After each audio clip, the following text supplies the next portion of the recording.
Even wrestlers who reach legendary status are not infallible when it comes to someone's memories, be it because they morph into something else entirely by the time their career is winding down, or do one specific thing which makes you forget about whatever else has happened. You're not safe no matter how many titles you've won. Well, unless you're The Rock. He once called someone a compound bitch, and we all lapped it up because we're idiots.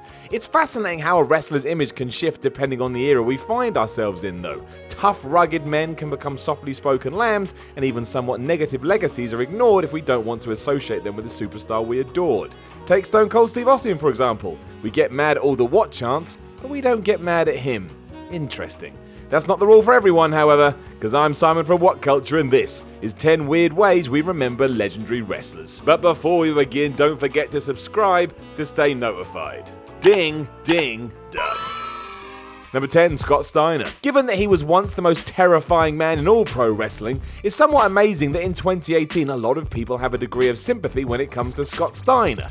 In the early 90s, he was an absolute warrior between the ropes doing moves that had rarely been seen, and he built on that with crazy power, athleticism, and of course, looked like he could tear your arms off if he wanted to. Today though, most remember him for that mathematical promo, which is a work of art by the way, or a lot more of the silly stuff he did when he had his run with TNA the first time around. One sense, was really smart of him. Potentially knowing his best wrestling days were behind him, Steiner went all in on his character and the audience lapped it up. Hence why it continues today as memes, YouTube videos, and who knows what else. It's a far cry from what he once was mind. No one can take away from that of course, and if it wasn't for his utter hatred of WWE, he'd probably be in the Hall of Fame, but there is a big contingent today that almost perceives Scott as the eccentric uncle that you half look forward to seeing at Christmas, but also dread at the same time, namely, because you never know what he's going to say or what he's gonna do. Number 9, Marty Jannetty. Never forget that when the Rockers broke up, a lot of individuals pointed to Marty Jannetty as the guy who would go into superstardom. Incredible in the ring and ready to be accepted by the fans after he got thrown through a barbershop window,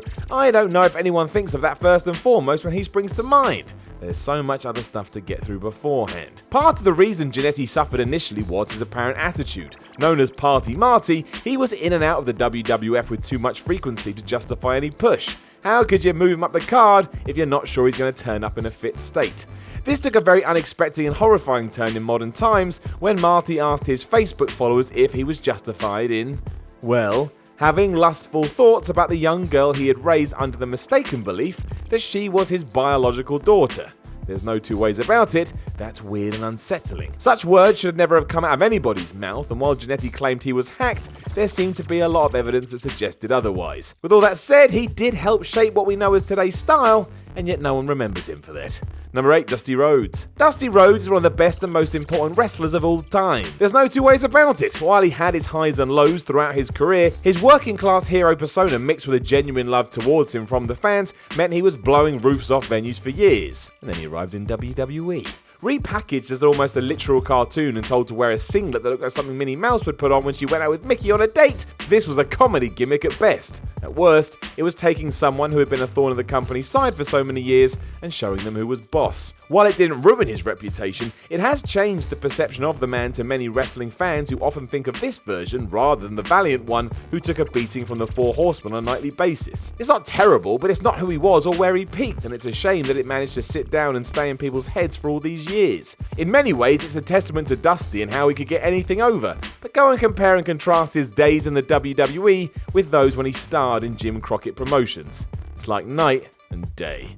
Number 7, Andre the Giant. This one is all down to the shifting generations and how within that, certain memories get lost. When wrestling exploded in 1984 as Hulk Hogan led the charge, it also featured Andre the Giant, a man who in 2018 is often described as immobile. This wasn't a lie. Struggling with the illness that would eventually take his life, Andre wrestled his most famous match when he was far from his strongest, and it's an impression left on many. Pre-1984 though, the Giant was a genuine phenom, an impossibly agile mountain and draw who could have rested on his size but rarely did. It worked too, as he became a huge attraction no matter whether then WWF went, and it seems strange that the WWE doesn't want to focus on this side of Andre more. WrestleMania 3 was a moment in time, but highlighting it as much as the company has almost gives a skewed representation of someone who was an anomaly at one point, and not just because his hand could cover your face. Andre once moved like a champion, yet that's not what front and center when we start talking about him today.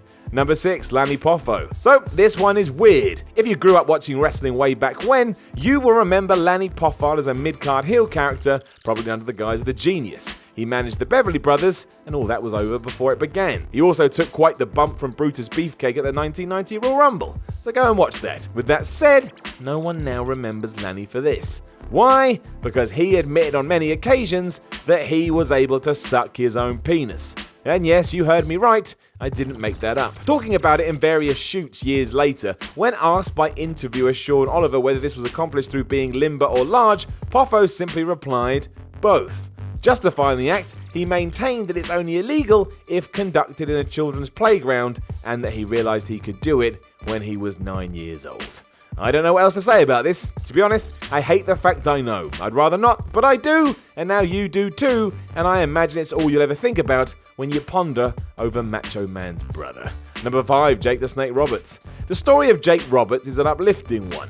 Seemingly on a one-way path to death, in his own words, Jake was saved by DDP. And we now know Roberts as a survivor, more than his ability to thrive in a wrestling world where jacked up dudes were the in thing, thanks to his incredible understanding of who he was and how to cut a promo. It also doesn't help that his DDT finish has been cannibalized as a transition move ever since, but still, he made an impact.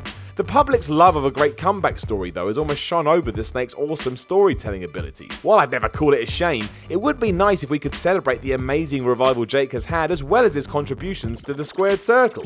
That's why we love drama, however, especially when it's based in reality. You can watch Jake's best WWF match with Ted DiBiase at WrestleMania 6, but it still won't get you as much as his actual journey.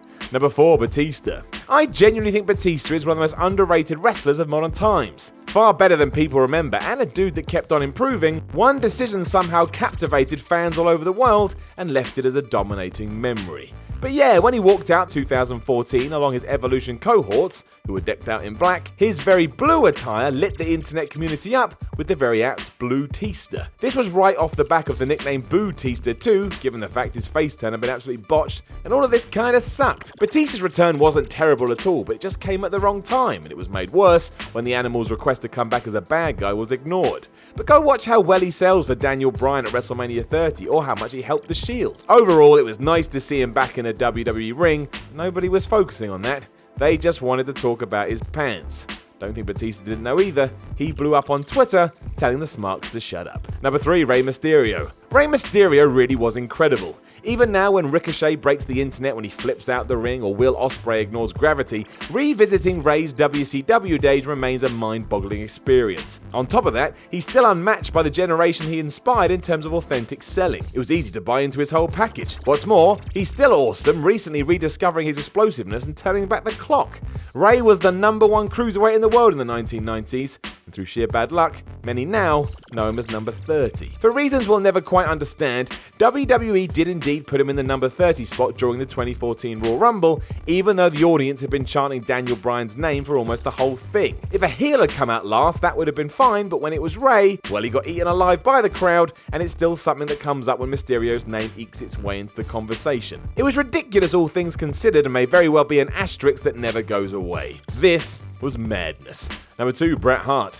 For me, Bret Hart is one of, if not the greatest pro wrestler ever. The guy that made me watch to begin with, he will forever be the man I associate with the sport of kings. Unfortunately, these days, there's so much more that comes along with Bret when we remember him. A man who was loyal to a fault, the Hitman dedicated himself to his portrayal of a hero with so much conviction that it was his undoing. And there's no memes in that, it's borderline tragic, especially since as the years passed, so too did any sense of karma. But given the screw job, everything with Owen, his retirement and that stroke, there's a lot for anyone to take on, so much so that his in-ring work, professionalism and ability to spellbound an audience due to his technical storytelling is never really discussed that much. When you think of Bret in modern times, it's thinking about a guy who's probably a little bitter and has every reason to be so. That's not nice or fun. We should be chatting about his classic matches or groundbreaking persona, but we don't. Number 1, Vader. This has changed recently following the sad passing of Vader in 2018 because, as is always the way, our legend dying is an opportunity to highlight just how successful and amazing they actually were. However, back in the day, the WWF version of Vader was not the Vader that Japan or WCW had seen, and that was just nuts. It was so bad that at Over the Edge 1998, management sent the Mastodon out there to tell everyone that he was a big fat piece of shit. Right. Lacking the aura intensity and that frightening sense of danger he used to have, it all fell apart when Shawn Michaels gave him the thumbs down because he hit people quite hard, and that was that. He fell off a cliff from there, and the bottom was destroyed with the aforementioned quote. It was so out of left field, we still talk about it today, and this seems bonkers given we should have memories of Starrcade 1992 when he tried to kill Sting, or how before the business blew up with the Attitude Era, Vader was one of the few who had something about him. Vader did briefly recover from this confidence-draining stint with a respectable return to the Far East in 1999, but this was only a consolation for those who had stuck by him, more so than a proper return to form. All of this should never have been on the record. However, one last time, let's not forget that Vader was a legend, and regardless what ups and downs he had, it's still very sad that he passed away far sooner than he should have done. Gosh, can you believe that person said that about that particular video on that entry? I sure can't.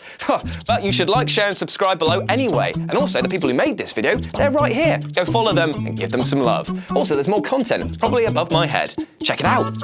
Or don't. 50-50.